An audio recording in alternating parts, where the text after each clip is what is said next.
Here's an app that will help you improve your content based on the Google Quality Review Guidelines.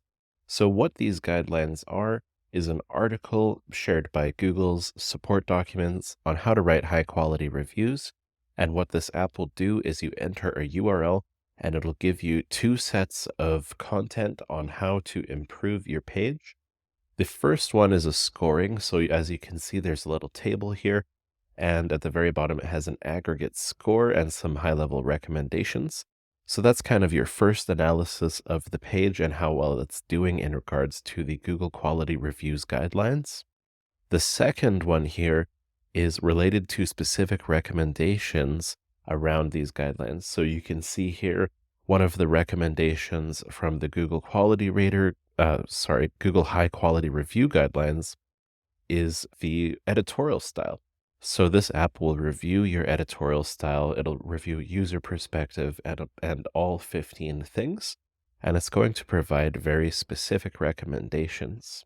So for example, one of the recommendations that it provided around the quantitative measurement system, so that's something that Google talked about in these guidelines, it provides some ideas for how this article could include a quantitative measurement system. So it says we rate each GPU on a scale of 1 to 10 for hash rate, efficiency, power consumption, and overall value.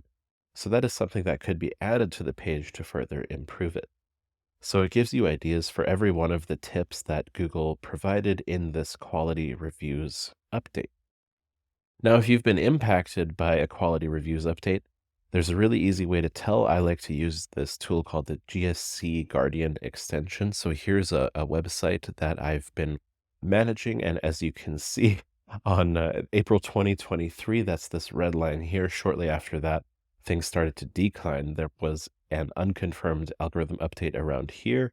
So my theory is that it was kind of a delayed reaction from the April 2023 reviews update. And this is for a somewhat affiliate heavy website in the cryptocurrency space. So it definitely took a hit and never recovered after that. Poor, poor website. So something to take a look at, to keep in mind, is the aggregate score here.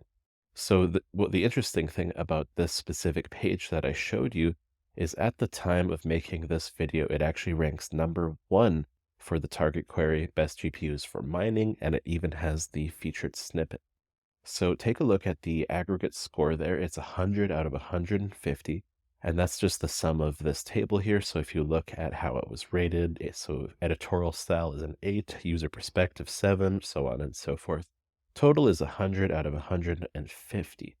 Now, compare that to this article here on Hyvion, how to choose a GPU for mining.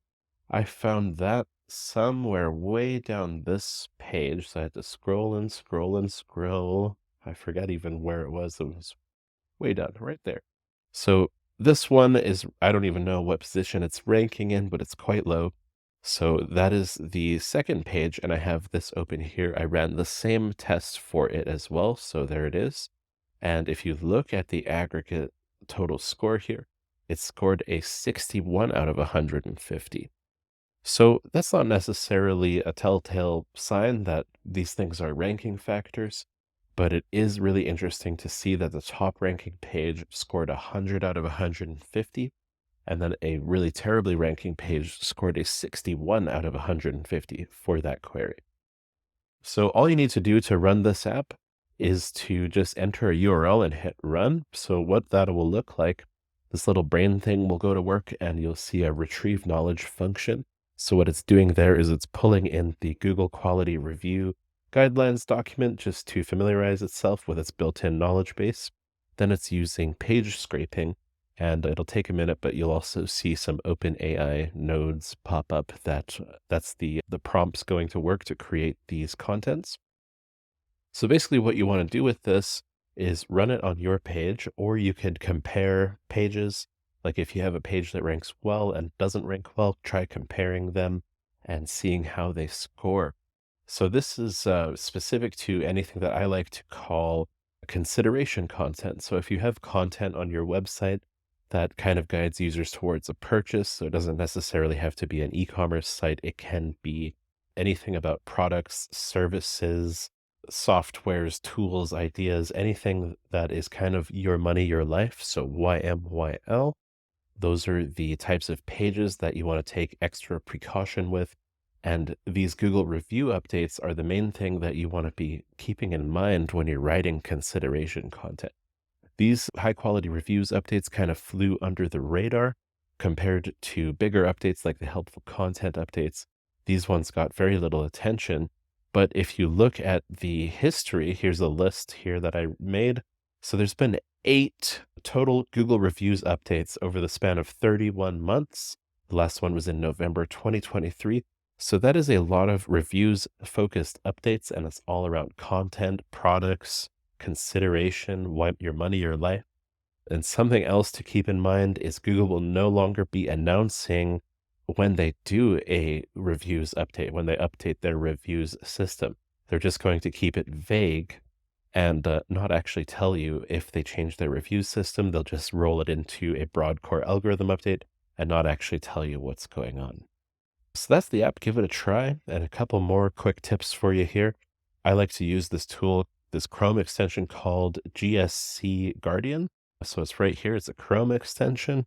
And you can download that. And what it'll do is it'll give you a nice overlay. So it'll show you these red lines. And that is whenever there was a algorithm update or a key indexing issue. So that way you can track your performance. And then you can look at specific pages. So you can look at like non-branded traffic. You can look at average position. You can look at impressions and really dial in and figure out what caused certain impacts on your site based on recent algorithm updates. And then one more thing to take into consideration before you go is a couple limitations for this app. So something that I pointed out is I find the scoring is too nice. It's got a few potential bugs. And of course, it is just experimental. So don't take it for an absolute truth. It's more so just a tool to help you better improve your content, make it stand out a little more. Now, obviously, you don't have to do all 15 of these things. So if you were going to add like pros and cons, things to consider, key differentiators, and all sorts of stuff to your pages, it would make them quite long. So it's up to you to decide what you're going to add to your page, what you find is valuable. However, also good to keep in mind that the top ranking pages fairly consistently score higher on this aggregate score. So give it a try. Try running 2 pages yourself, top ranking page and a low ranking page, and see how they score for your specific industry or niche. I'll paste the link to it in the description, and you can try it out and see for yourself, and let me know your thoughts. Thanks.